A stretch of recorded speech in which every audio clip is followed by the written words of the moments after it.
Hello, this is Matt on the Moon Lambeau channel. Last year, Ripple CEO Brad Garlinghouse was grilled by SEC lawyers and provided sworn testimony regarding all things related to Ripple and XRP. And this was in September of last year. And this actually went on. I can imagine it must have been very grueling. This deposition, the sworn testimony, went on for almost 12 full hours from about 8 a.m. until about 8 p.m. And if official court documents indicate that, that's how we know that. But one of the things that Ripple CEO Brad Garlinghouse swore to be true is that an SEC commissioner told him that, from his perspective, XRP is not a security. Although upon getting questioned a bit further by SEC attorneys, it ended up being the case that, more precisely, Brad Garlinghouse was under the impression, based on the way things were articulated to him, that at least one SEC commissioner in particular, was under the impression, at least, that XRP was not a security. Now, note that there are only 5 SEC commissioners at any point in time. And these are the 5 individuals that vote on whether or not to bring any legal action against people and businesses. So the conversation between Brad and this SEC commissioner, which Brad described under sworn testimony, took place back in 2018. The SEC has notes on this meeting and is refusing to turn them over, again claiming privilege, as they've been doing with seemingly every relevant document for over a year now. And so these notes are crucial. They're absolutely crucial to Ripple's legal defense, and we'll be delving into the reasons why. Additionally, the SEC has requested an extension after on the time frame under which the court allows it to reply. Yes, indeed, they requested yet another extension, and Ripple today swiftly replied, no, that does not make sense. So anyway, plenty to discuss, but I do want to be clear at the outset that I do not have a legal or financial background of any kind. I am not offering legal or financial advice, and you definitely should not buy or sell anything because of anything that I say or write. I'm just an enthusiast who enjoys making YouTube videos about crypto-related topics, but just as a hobby and just for fun. And shout out to James K. Filan, a member of the XRP community, and also an attorney who shared this document. And I'm going to dig into some of the specifics of this, but first I thought I'd just run through a synopsis from John Deaton's organization Crypto Law, because they did a real good job summing up exactly what's going on within this document that Ripple filed in the evening. Yesterday it was made public anyway, so it was filed yesterday in the evening. It was widely circulated by the XRP community. But anyway, so here's what John Deaton's Crypto Law organization had to say on Twitter. Just added to our document library. Motion by Brad Garlinghouse to compel SEC to produce notes by outgoing staffer Matthew Estabrook from 2018 meeting between Commissioner Roisman and Garlinghouse, where XRP was discussed. So I want to mention here, initially, these notes that Ripple had actually already requested them, and they were told that they didn't exist. And then as Matthew Estabrook is leaving, he's on his way out the door, no longer going to be employed by the SEC, happens to find them. How about that? That's interesting. Maybe he really did just misplace them, or who knows what, but he did end up finding them, so we know for sure they exist. So we have that admission from the SEC. But anyway, so Commissioner Roisman and Garlinghouse, this conversation they had, XRP was discussed, and also there's exhibits, and the motion and exhibits detail intense back and forth over how in January the SEC claimed it stumbled across these notes as Estabrook was cleaning out his desk as he left the agency. Another privilege log was sent, but, surprise, the SEC claims the notes are privileged. The motion demands the notes be handed over, detailing how ridiculous the privilege claim is by noting that Garlinghouse said in a deposition he remembered Roisman, SEC Commissioner Roisman, was sympathetic to Ripple over XRP in the meeting, and the SEC previously released meeting notes from a 2018 meeting between Ripple and Jay Clayton, where XRP was discussed and didn't claim privilege over that document. Clearly, the motion says, privilege claims are only made over anything helpful to the defendant's case. Was that a surprise to anybody? The SEC, the only time that they're claiming privilege, the SEC's claiming privilege, is when there's a document that would clearly help Ripple. Is that just a coincidence? Are we seeing a trend here, or might these asshats be acting in a disingenuous manner? What do you think? And then Crypto Law writes, exhibits include a Brad Garlinghouse email after the 2018 Roisman meeting, plus excerpt from Garlinghouse's deposition recalling Roisman's sympathetic views of SEC confusion over XRP. The SEC is refusing to release its own notes from that meeting. Wonder why? And so think about this. So we've got Brad Garlinghouse's recollection, and that's just about it. I mean, unless he happened to take any notes, and I don't recall seeing that in here. Maybe he did. But that's pretty much it. But we know that the SEC has these notes. They just don't want to release them. So wonder why. How about that? And then there was this. Exhibit B is the letter of notice from the SEC when they just happened to find the notes they insist they looked for previously and hadn't found, but just stumbled over. And that they are withholding them. So there you go. They found these notes and they made that public. Oh, by the way, but we're not going to give them to you. Bye. That's basically what the SEC said.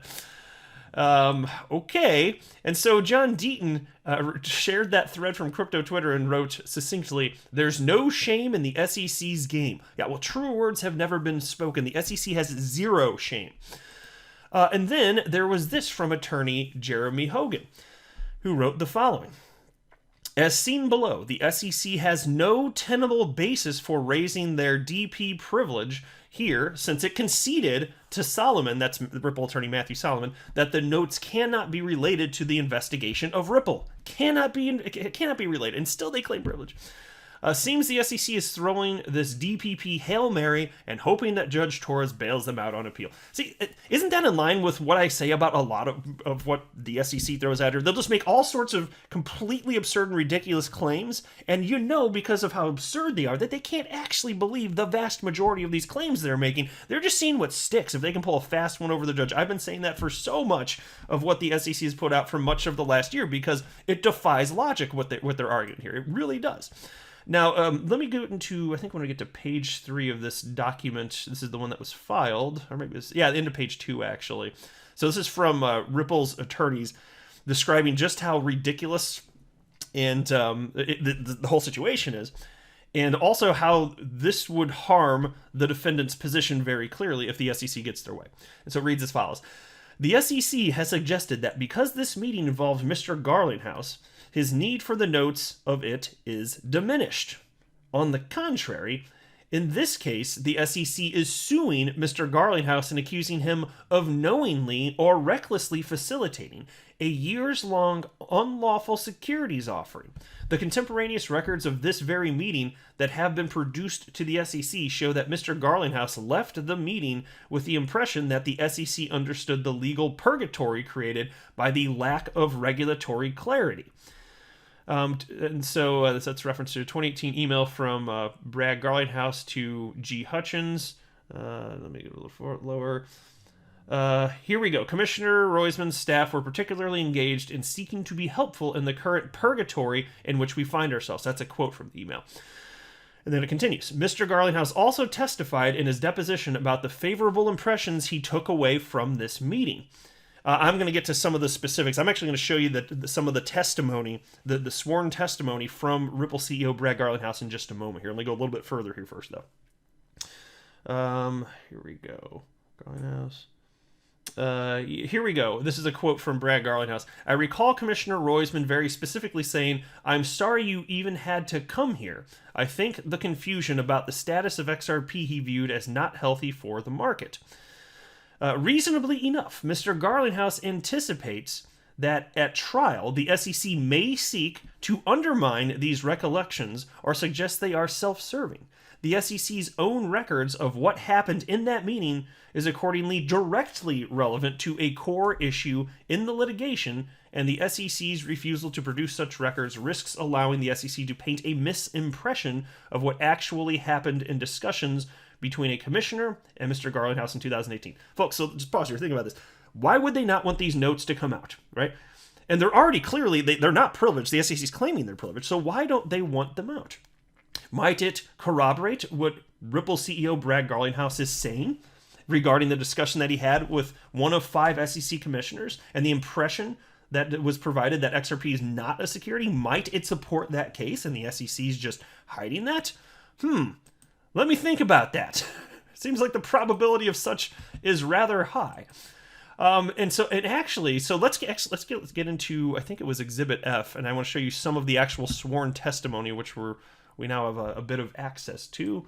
Let me scroll down. I can find this real quick. I believe it's Exhibit F. Yeah, here we go.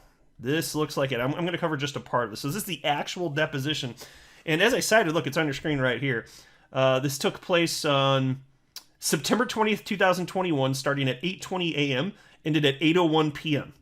Almost 12 hours of Brad Garlinghouse having to sit there and speak under oath. That's intense, man. I'm sure they provided breaks, right? But still, I'm just saying that's a long day, right? And so I think I wanted to start a little bit lower.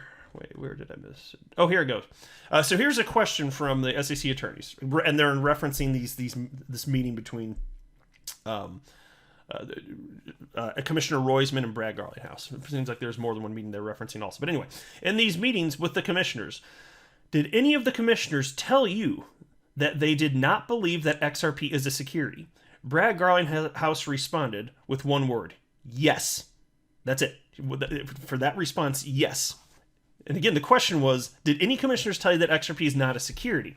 Now, as it turns out, you read a little bit further, that sounds rather strong. It's not quite precise enough, which is why I won't read through this in the interest of transparency here. And so the attorney asked, who? And Brad Garlinghouse responded, I recall Commissioner Roisman very specifically saying, I'm sorry you've even had to come here. I think that the confusion about the status of XRP he viewed as not healthy for the market. I recall less about the meeting with Commissioner Peirce. And then here's a question from the attorney. Okay, did the chair tell you he did not believe XRP was a security? And then Brad Garlinghouse responded with one word: no. And so I have seen distributed throughout the XRP community a choice selection here, and I don't like it if the SEC does this, or if Ripple does this, or our community does this. But there's a widely distributed tweet that highlights where here I'll just highlights that what's blue on your screen. There you go. That went away. Shoot. One sec. This is what was highlighted in an image, a screen grab of this document, widely distributed within the XRP community, and because it says yes. Brad Garlinghouse answered yes. The commissioner did say that he does not believe that XRP is a security, but then you dig a little bit further, directly below it, now where I'm circling, right below it, he's asked it again, and then he says no. And so it's just, I'm not a big fan of that type of stuff. It's just like, let's just paint the full picture, whether it's in favor of Ripple or Brad Garlinghouse or the SEC. Can we just be transparent and just get the facts and truth out there? I just don't like people being misled, so I just want to highlight this because this particular tweet I'm referencing, I mean, it was liked thousands and thousands and thousands of times. And yeah, if that were the entire story and that's what Brad Garlinghouse was sticking by, yeah, that would be even bigger news, fine. And he did say that, but then he corrected himself and said, no, that's not what happened. And he went on to elaborate that it's really more so that he got the impression based on what Commissioner Roisman had said, that he didn't believe that XRP was a security and that there was clearly market confusion. That's a lot more precise. So I just want to get whatever's out there and truthful. So that's just the reason I wanted to bring that up real quick. There is also this. This was shared by Wrath of Kahneman, who wrote, wow, Jay Clayton asked Brad Garlinghouse to back up from the issue of XRP's undecided security status. This from their own notes. And this is one of the exhibits in that the document that Ripple filed just yesterday. And you can see here the highlighted portion. Incidentally, that memorandum recounts a conversation between Chair Clayton and Mr. Garlinghouse similar to the conversation Mr. Garlinghouse recalls having with Commissioner Roisman, in which he discussed the fact that Ripple was in purgatory due to uncertainty as to whether XRP, the cryptocurrency with which Ripple is associated, is or is not a security. And Chair Clayton asked him to, quote, back up from that issue, end quote, and encouraged the Ripple executives to, quote, continue its ongoing discussions with the staff of the Division of Corporation Finance, end quote. Well, isn't that something? Jay Clayton just dodging the most relevant question to all of this. No one's going to be surprised by that, though. And then we got this just today, and James K. Filan, attorney, shared this as well. I'm not going to read the document. I'll make a full screen in case any of you care to. I read through it, but it's not worth it for the sake of this video. But this is the SEC requesting an extension to respond to that entire legal document that I just provided. I provided a bit of a synopsis for you on it anyway. They want an extension yet again.